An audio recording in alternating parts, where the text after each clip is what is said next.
Dans le litige qui l'oppose au Mali, Resolute, la compagnie australienne, a fait savoir qu'elle va verser 160 millions de dollars à l'État malien. La société minière a en effet annoncé ce lundi à la bourse australienne qu'un accord a été trouvé avec l'État malien relatif, je cite, aux impôts, aux droits des douanes et à la gestion des comptes offshore. Mais le paiement des 160 millions de dollars avec un premier versement de 80 millions pourra-t-il faire obtenir la libération du directeur de Resolute et deux de ses collaborateurs toujours en détention? Rien n'est moins sûr. Les trois responsables du groupe minier ont été interpellés, placés en garde à vue au Mali le 9 novembre dans une affaire de faux et d'atteinte aux biens publics selon des sources judiciaires.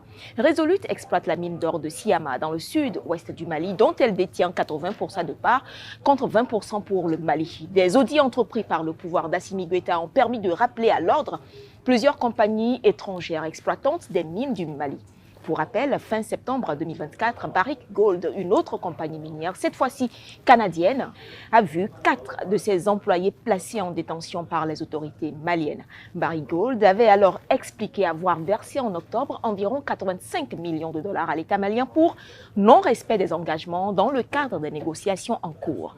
Selon l'agence de presse Reuters, le Mali réclamait à l'entreprise minière canadienne environ 512 millions de dollars d'impôts et de dividendes impayés. En août 2023, le pays a adopté un nouveau code minier permettant à l'État malien de prendre jusqu'à 30% de participation dans les nouveaux projets. Avec ce nouveau code, des exonérations fiscales accordées aux entreprises au cours de l'exploitation ont été supprimées. De source officielle, la nouvelle législation minière permettra à l'État malien de générer des revenus annuels supplémentaires estimés à au moins 842 millions de dollars. En fonds CFA, la monnaie locale, cela fait approximativement 500 milliards. À terme, la contribution des mines au PIB du Mali atteindrait 20% contre environ 10% actuellement.